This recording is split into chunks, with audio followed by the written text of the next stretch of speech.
데이 5. 구원하는 사랑에 반응하고 그 가운데 거하기. 놀라운 길이 우리 앞에 열려 있습니다. 그것은 바로 지금 당장 하나님의 구원하는 사랑에 응답하는 것입니다. 오늘 너희가 그의 음성을 듣거든 너희 마음을 완고하게 하지 말라. 히브리서 3장 15절 말씀. 만일 우리가 예수님을 구주로 받아들이고 그분과 함께 있다면 그분이 우리를 죄책에서 자유케 하셨음을 확신할 수 있습니다.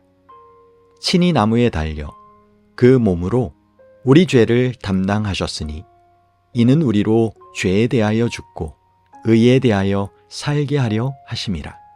그가 채찍에 맞음으로 너희는 나음을 얻었나니. 베드로전서 2장 24절 말씀. 사도 요한은 하나님은 사랑이시라. 사랑 안에 거하는 자는 하나님 안에 거하고 하나님도 그의 안에 거하시느니라고 썼습니다. 우리가 예수님과 더 밀접한 관계에 있을수록 우리는 더 행복하고 더 만족하며 더 감사하게 될 것입니다. 그리고 우리가 하나님께 감사할 때 우리와 우리의 성품에 항상 긍정적인 영향이 있을 것입니다. 우리는 심지어 우리 자신의 말에도 영향을 받습니다. 뿐만 아니라 우리는 우리가 보고 듣는 것에 영향을 받습니다. 우리는 바라봄으로 변화된다. 부조와 선지자 459쪽. 우리가 성령의 감화력 아래 성경에 있는 십자가의 이야기를 매일 읽고 명상하는 것이 좋은 이유입니다. 우리가 그리스도 안에 거할 때 우리는 더 이상 죄를 원하지 않을 것입니다.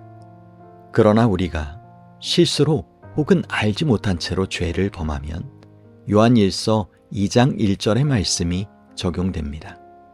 나의 자녀들아, 내가 이것을 너희에게 쓰면 너희로 죄를 범하지 않게 하려 함이라. 만일 누가 죄를 범하여도 아버지 앞에서 우리에게 대언자가 있으니 곧 의로우신 예수 그리스도시라. 우리가 예수님을 소유한다면 바울처럼 그러므로 이제 그리스도 예수 안에 있는 자에게는 결코 정죄함이 없나니 생명의 성령의 법, 생명을 주시는 성령의 영향력이 죄와 사망의 법에서 너를 해방하였음이라고 말할 수 있습니다. 그리스도 안에 있다는 말은 그분 안에 거한다는 뜻입니다. 이 표현은 신약에서 170번, 바울의 편지에서 97번 찾을 수 있습니다.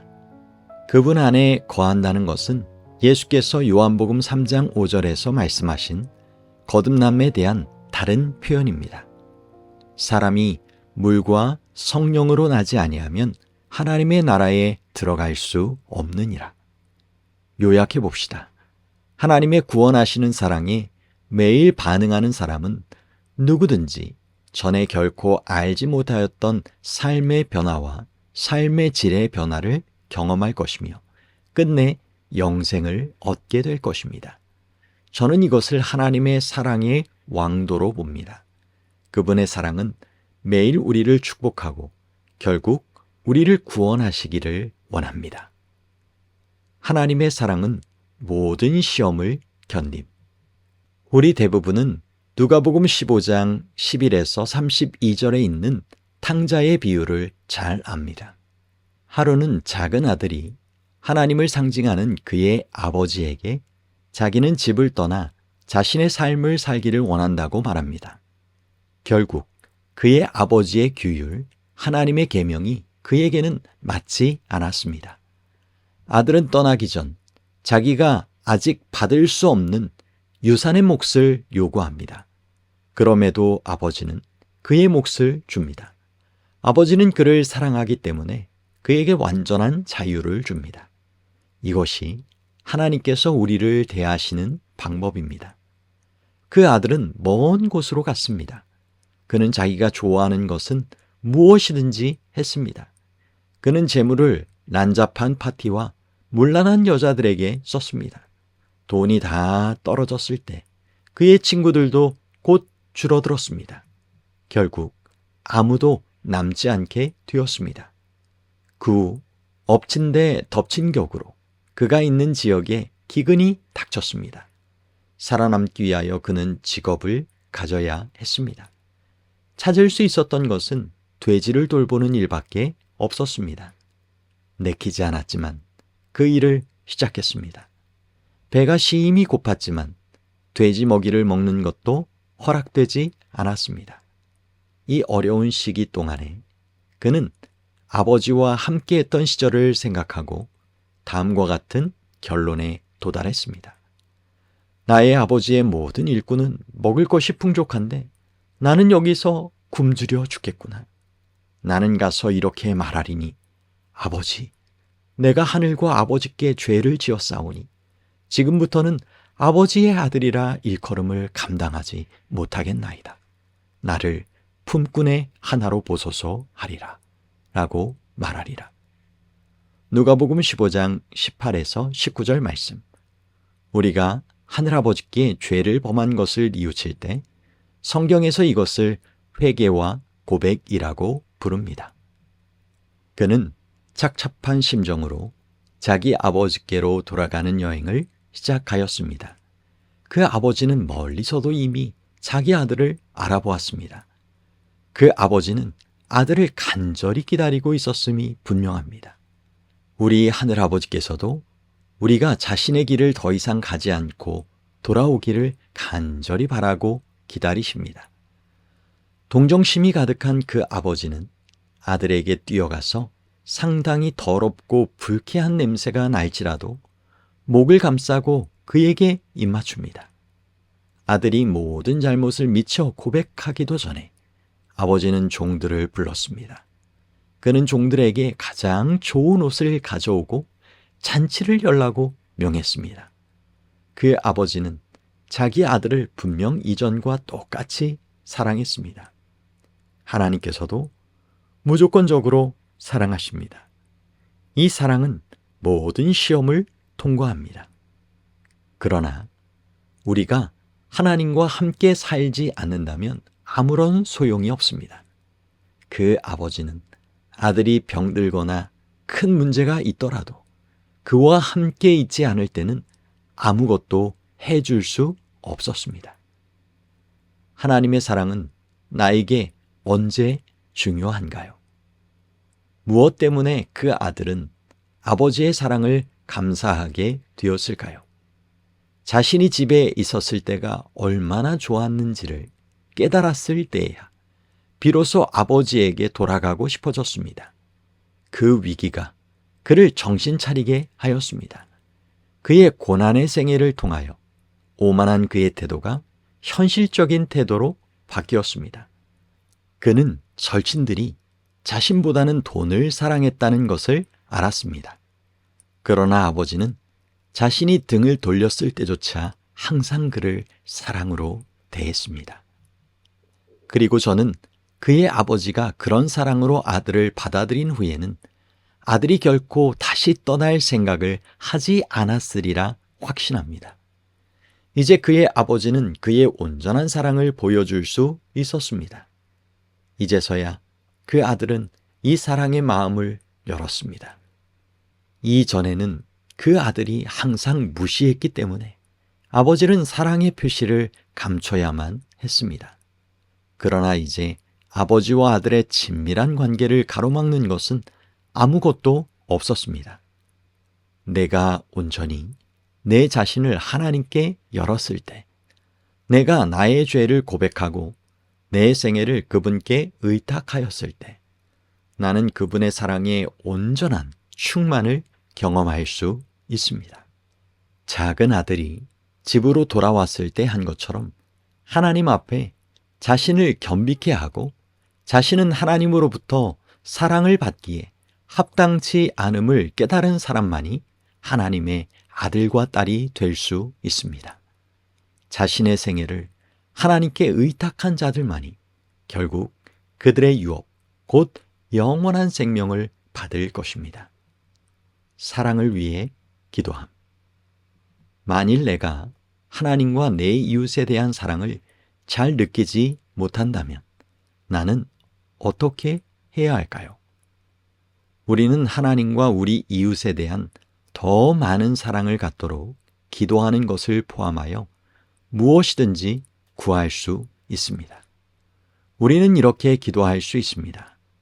사랑하는 아버지, 나의 온 마음을 다하여 내 전 존재를 드리오니 나의 모든 감정들과 저의 모든 힘을 다하여 당신을 사랑하도록 저를 도와주소서. 부디 아버지의 선한 기쁘심에 따라 저로 이 일에 뜻을 두고 행하도록 제 안에서 역사하소서. 저는 또한 제 주변 사람들을 더 많이 사랑할 수 있기를 원합니다. 그리고 또 제 자신을 사랑할 수 있도록 도와주시옵소서. 제가 당신의 온전한 사랑을 경험할 수 있어 감사합니다. 저로 주위 사람들을 위한 당신의 사랑의 통로가 되게 해 주시옵소서. 아멘. 하나님께서 우리가 마태복음 22장 37절, 39절을 성취할 수 있도록 도움을 간구할 수 있습니다. 교육, 진노, 그리고 심판. 하나님께 자신을 의탁하는 모든 사람은 그분께서 교육하실 것입니다. 우리의 교육은 하나님께 중요한 일입니다. 그분이 우리를 그분의 학교에 입학시키는 것은 그분의 사랑의 속성입니다. 그분은 우리를 사랑스럽고 능력 있고 독립적인 백성으로 만들기 원하십니다. 그분이 사용하시는 교육 방법은 우리가 얼마나 잘 배우는지에 따라 크게 달라집니다. 우리가 어린 사무엘을 생각해 볼 때 그는 처음부터 확실히 하나님께서 보시기에 매우 좋은 학생이었습니다. 사무엘은 하나님을 신뢰하였기 때문에 열심히 배우고자 했고 자기의 스승 엘리에게 순종적이었습니다. 따라서 어떤 불쾌한 교육 방법이 필요 없었습니다. 사무엘의 이런 태도는 자신과 자신의 환경에 매우 긍정적인 영향을 끼쳤습니다. 성경은 사무엘은 어렸을 때 세마포 에봇을 입고 여호와 앞에서 섬겼더라. 아이 사무엘이 점점 자라매 여호와와 사람들에게 은총을 더욱 받더라. 사무엘상 2장 18절, 26절 말씀. 그와 대조되게 엘리의 아들들은 불순종하는 학생들이었습니다. 그들이 자기 아버지의 말을 듣지 아니하였으니 사무엘상 2장 25절 말씀. 그리하여 그들은 불행한 종말을 맞이했습니다. 그들은 성물을 더럽히는 제사장 봉사로 하나님의 진노를 자초했습니다. 하나님의 사랑의 또 다른 속성은 진노입니다. 처음에는 이 말이 이상하게 들릴지라도 우리는 하나님의 진노가 사람의 분노와 동일하지 않다는 것을 기억해야 합니다. 보통 인간의 분노에 중요한 역할을 하는 것은 인간의 자아입니다. 이와는 반대로 하나님의 진노는 일반적으로 죄와 죄된 행습을 향한 것인데 죄는 끔찍한 결과를 가져오기 때문입니다. 더 나아가 하나님의 사랑의 속성은 그분이 모든 사람을 공정하게 심판하신다는 것입니다. 하나님은 모든 사람에 대하여 모든 것을 아시기 때문에 오직 그분만 이 일을 할 수 있으십니다. 다윗은 이미 하나님은 의로우신 재판장이시며 의와 공평이 그의 보좌의 기초로다 라고 말하였습니다. 우리는 모두 자신이 좋아하는 것을 하려는 경향이 있습니다. 그러나 성경은 우리에게 경고합니다. 하나님을 경외하고 그의 명령들을 지킬지어다. 이것이 모든 사람의 본분이니라. 하나님은 모든 행위와 모든 은밀한 일을 선악간에 심판하시리라. 전도서 12장 13절 14절 말씀. 이 시대의 대부분의 사람들은 이 경고를 따르지 않기 때문에 이 세상에는 많은 고통이 존재합니다. 예수께서는 이렇게 될 것을 아시고 우리 시대에 대하여 예언하셨습니다. 불법이 성함으로 많은 사람의 사랑이 식어지리라. 마태복음 24장 12절 말씀. 어려운 때 하나님의 공의가 결국 승리할 것을 아는 지식은 우리를 견고하게 합니다.